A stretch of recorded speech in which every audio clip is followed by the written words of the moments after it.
Hello, thanks for coming. A couple people have written and said that I'm too quiet, and yes, I am too quiet at times. Some people would not accuse me of that though. So I'm going to try and speak up. One of the things that makes it easier to speak up is that right now, nobody is home. Nobody is home. So I'm...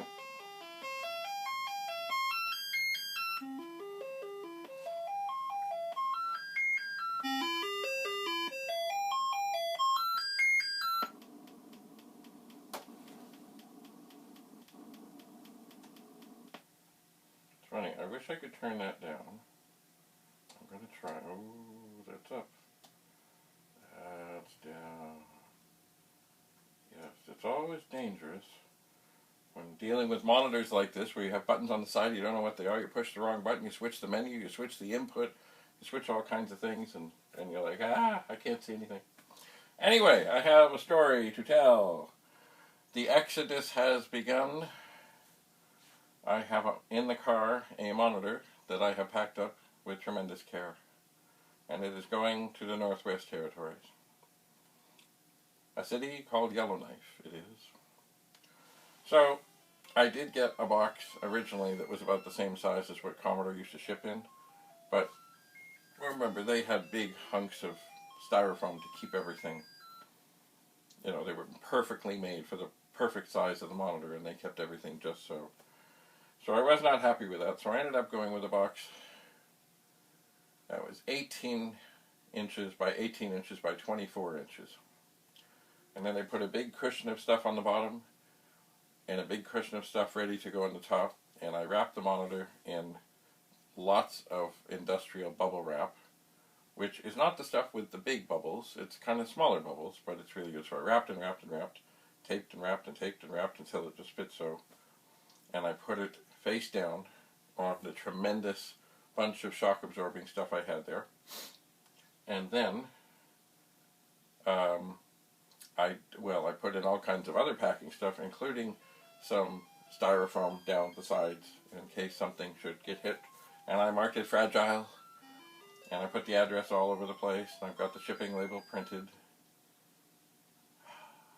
It took too long, really. I need to get better at this, because if I am going to be selling things and I guess the biggest thing I could ever be having to ship would be a pet, especially a large screen pet. But for those, I think, you know what, I might have to get some specialty boxes made, because it's funny how strange companies are about one more inch bigger and the price of the shipping goes. So I'm going to look into getting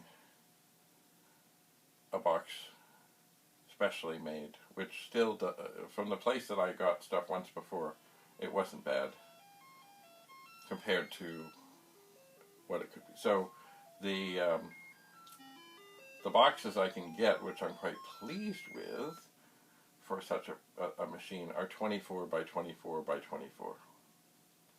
A big square. But, you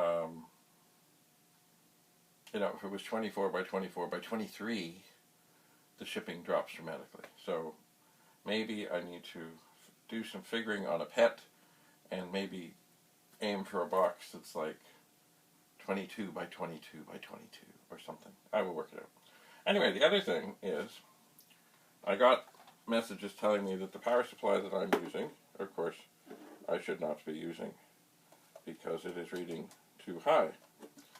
And then, of course, I start reading online about whether the power supply has a load on it, whether it doesn't have a load on it, all that.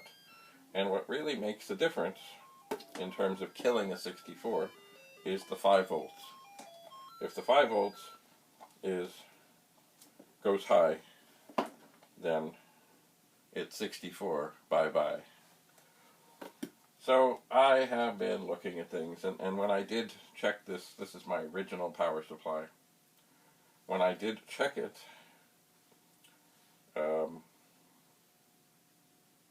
it was looking a little high, but that was right at the source.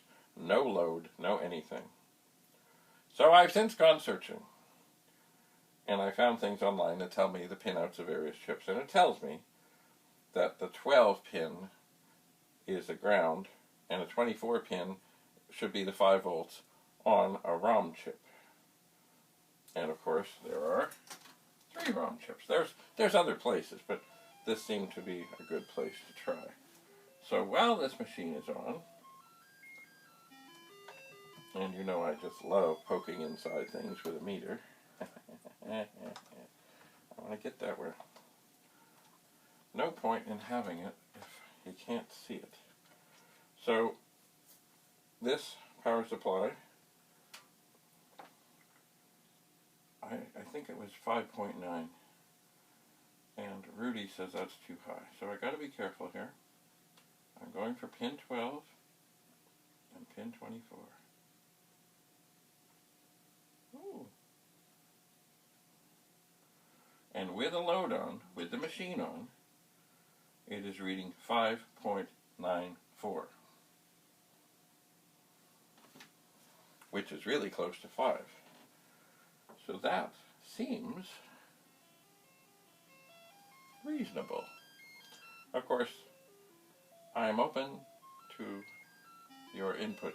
Apparently, also, the 9 volts is not so critical, whether it goes a little high. But the 5 volts, that's important. So maybe I will try, because I'm brave, perhaps foolish even. I will try, oh, careful, don't slip, don't slip. I do not want to short anything out. I'll try this other ROM chip over here.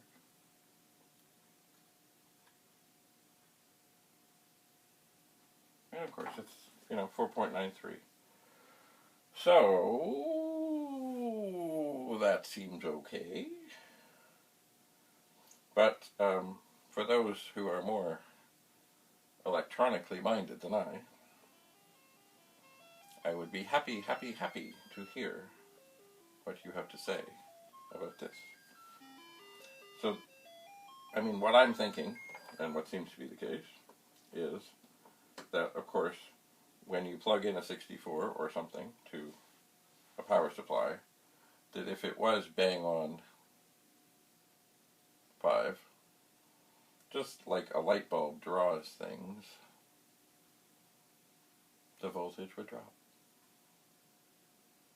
I could do that again. The voltage would drop. So, what I suppose I should do is turn this off. This is a circuit board I found in a box. And if I look around here, I should have the cable that I have been using for quite some time. Did I mention I really have to clean up this desk? Is this what I'm searching for? Ah, it is. Okay, this here is a converted connector from a Commodore 128 power supply. But it has been made that it will work in a Commodore 64. Now it doesn't have, and I always struggle with this, it doesn't have the little shielding around it that makes it easy to figure out how to plug it in. So you just got to look for where it's up and where it's not. Put it in. So there. It is in. It is. So, with this highly advanced, very much trusted power supply, I wonder what the voltage on those same pins, on those same chips would be. And, by the way, from what I saw on the pinout, it does seem, starting from the top left is number 1, and it goes down to 12, and then it goes across, and goes up the other side. So, now don't try this at home. So 12 is the bottom corner, 24 is the very top corner, bottom corner on the left, when facing the board normally, and the other would be on the top. So I'm going to very carefully probe what's going on here. I'm seeing nothing. Alright, what have I done? What have I done? Do I have a connection? Ooh. Well, this one, the highly trusted Commodore 128 power supply, reads 4.98.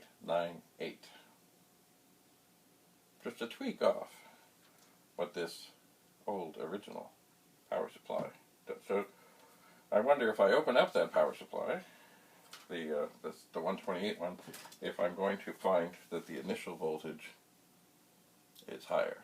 I suspect I will. I suspect. But I don't know. Anyway, I leave that to the discussion of those who are more electronically minded than I. Oh, but I did manage. I have frozen up the machine here. What did I do? Okay. That's happy. I wonder, did I touch something? Did I touch something that I should not have touched? Mind you, I got these wires running around the board. Ugh. Ugh. Let me try that again.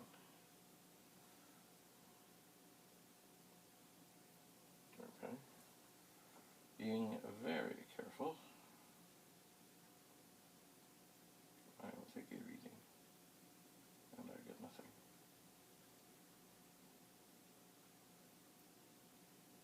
What's going on?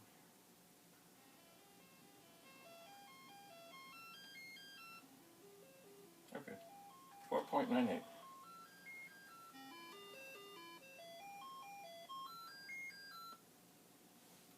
Excellent. The machine has survived my probing.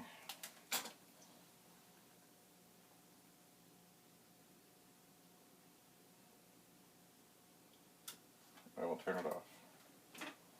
And with great care, pull out the test cartridge. Made by copyright 2020 NB High-Tech. I'll put that there. I'll turn this on. And it should come up. Shaboom.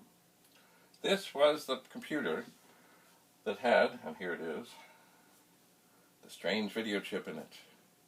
The one where the cursor would be white, the letters were fine, but if I pushed on the video chip, the letters would sparkle and do weird things and eventually turn all white.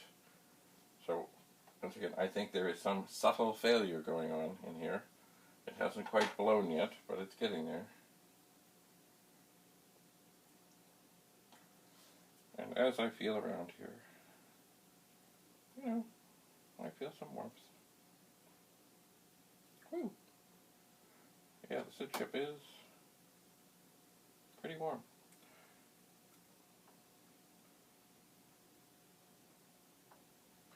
As I have been told, heat is the enemy. And I have not got any yet, but there are heatsink things that I have seen that you put on the chip. They've got lots of fins, and supposedly they help dissipate the heat. Makes perfect sense, because that's what those things do. I guess basically they make the surface area of the chip a lot bigger, and therefore, with the fins and such, dissipates the heat. I have not got these things. Perhaps I should. Perhaps I should. And perhaps you should too. Perhaps. Anyway, so I packed a box. I have to drop it off so it can make its way to the territories. I've checked the voltage inside a machine. First time I've done that. Won't be the last. I've got lots of power supplies to check over. And I'm sure there's a better way. Actually, looking inside this machine here, I'm sure there's a much better way. I'm always terrified just to stick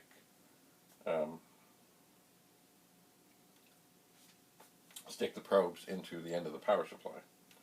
But, looking at the connector on here, I could touch things on there. But then, of course, if the power supply is hot and I plugged it into a 64 and I'm giving it a try, have I killed it?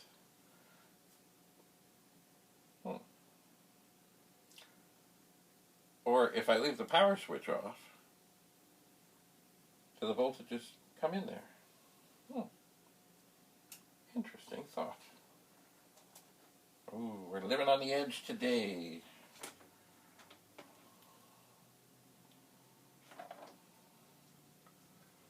Living on the edge. No. I need to make sure I know which pins are what. And looking at this, I'm pretty damn sure I know.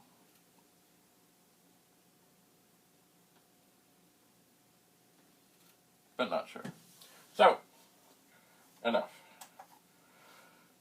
It is time to continue my putterings in the basement.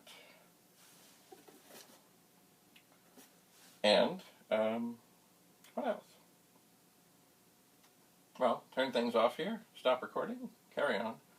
And shortly after 11 o'clock, I will go and ship this box. 18 by 18 by 24. So yes, taller. With lots of space. Remember, monitor face down or face up, depending which way the box is. With lots. Oh, I also stuck extra cardboard down the side. See, I wanted to send it in a double-walled box, but I couldn't get one the right size. That's why. Excuse me. And there is a place in Toronto, kind of near Dufferin and Finch, where you can order custom boxes. I think I need to. I have done this when I shipped a couple of things, but they were not like monitors. So, yes. I think I need to look into this because, you see, long ago, I had this great idea that I was going to do this art installation with Commodore monitors. It would have been grand. So I collected. For years I collected. And the idea was, and this would have been at the school where I work, but that's another story. People would have come in one day, and in this one area, where a lot of people often sit, there would have been one monitor displaying a slideshow of things around the school. That's it, one monitor. On the second day, there might have been 5 monitors, all displaying the same slideshow at different angles. It's kind of a rounded sitting area. So they would be there so that people at various places could see. On the third day, I thought then we might go to, I don't know, maybe 15. Now, the first one would, of course, be all by itself. The 5, as they would have been 1701 or 1702 monitors, probably just would have been 1, 2, 3, 4, 5 on the ground. But on the next day, there probably would have been, if I did, say, 15 or so, depending on how it all worked out, there would have been kind of something to keep people away from them and not touch them, but they would have been stacked somehow. And once again, this is day 3, all displaying the same slideshow. On the 4th day, I figured maybe we'd go to, I don't know, maybe 30 monitors. Once again, stacked various ways, pointing different directions, very artistically. And, but here's the trick, all the slideshows would start the same. Maybe the first 5 or 10 pictures would all be, oh yeah, same slideshow, yeah, same slide, yeah, fine. But then, there would be 4 or 5 different things on different monitors that would come up. And I was going to do this in a very basic, rudimentary way, and that is, initially I was going to have one CD player or DVD player or whatever, and have the thing burned on there. And by the time we got up to a whole bunch of monitors, I would have 4 or 5. And each slideshow would start the same, and perhaps finish the same. But in the middle, they would be very different. And once again, this was the idea. And then, of course, on the last day, which would have been Friday, there would have been many, many more monitors. And maybe, different variations on the theme. Once again, it was all in here. But, of course, I had to get the monitors. I even actually also got, I think I have 2 video amplifiers, which have different channels. So you can have a signal coming in and a bunch of outputs and such. And then, of course, by the way, on the next Monday, it would all be gone. And mostly I wanted to use 1701 and 1702 monitors because they stack so nicely. But I also was not above using any of the Commodore monitors that had the video input that would have made that possible. And it would have been, wait for it, beautiful. It would have been beautiful. Because the school I work at, but that's another story, is an art school. And there's all kinds of art, I mean, acting is art. And, of course, there's visual art. And there's music. And there's also these things called installations. And this would have been, excuse me, an installation. And there would have been no explanation. Just there it is. Anyway, never happened, which is sad. But with different sorts of administrations,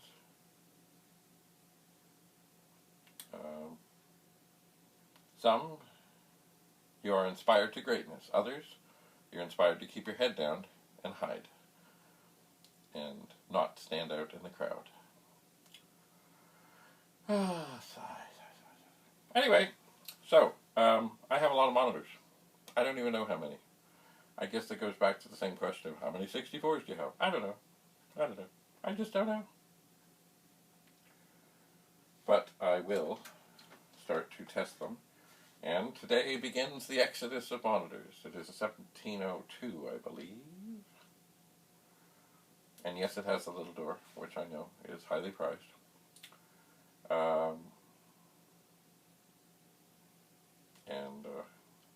Yeah. So,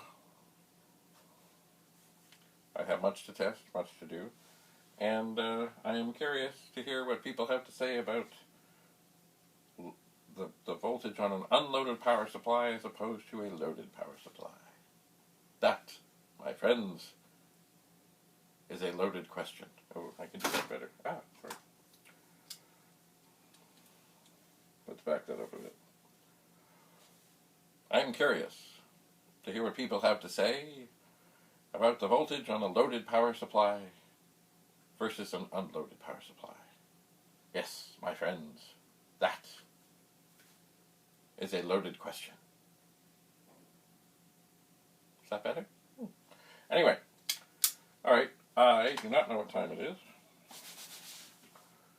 but it's time to mosey on and prepare to ship this magical monitor, which is now, if I remember rightly, the monitor I'm sending is 38 years old and glorious. So, thank you for coming. We will meet again. Hello. No. No, I don't want my ducks cleaned. Thank you. It's funny, I'd love sometime for somebody to come up with a way for me to put my phone, whether it be an iPhone or an Android, mine is an iPhone, in there and have it connected so that I could dial. I love this noise. I love this noise. Brings back memories.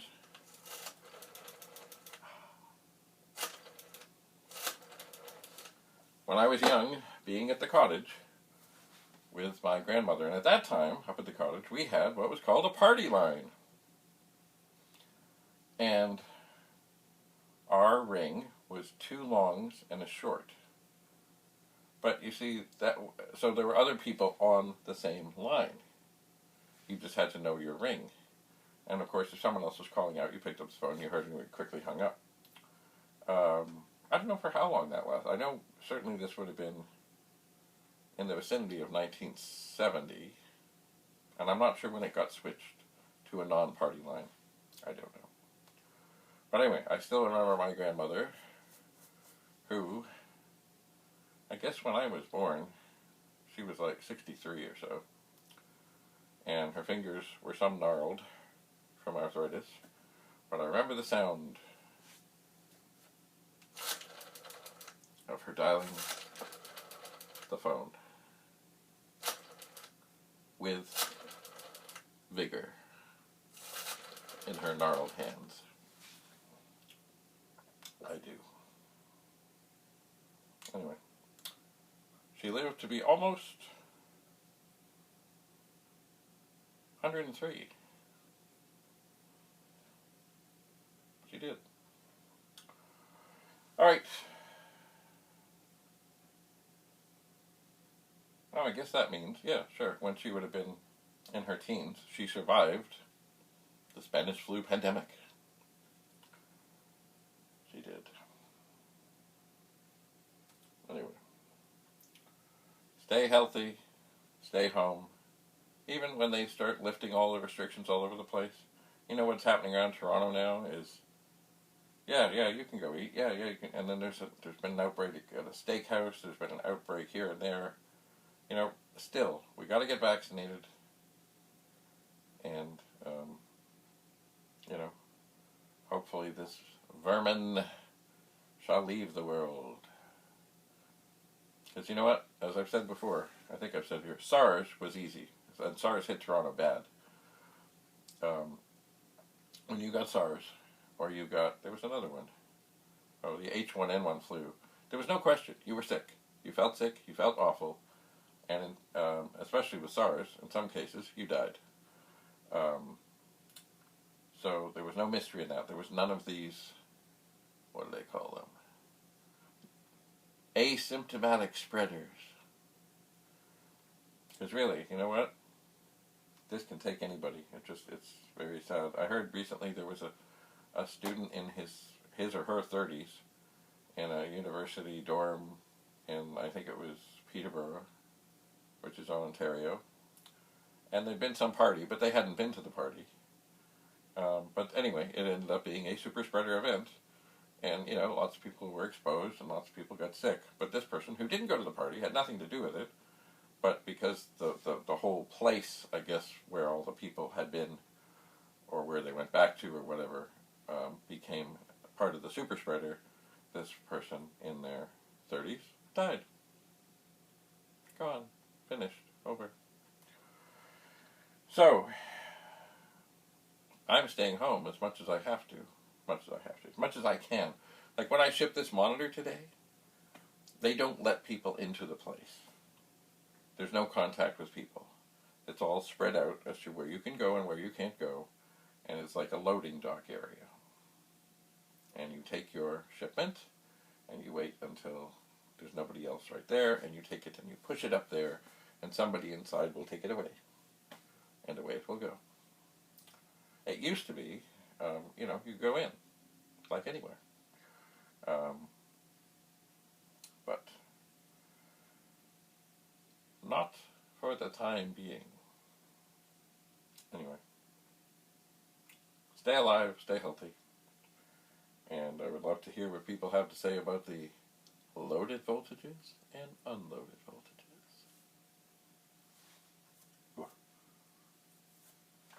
All right, enough for now. thank you very much for coming. Stay tuned. Many more videos to come. Many, many, many, many more.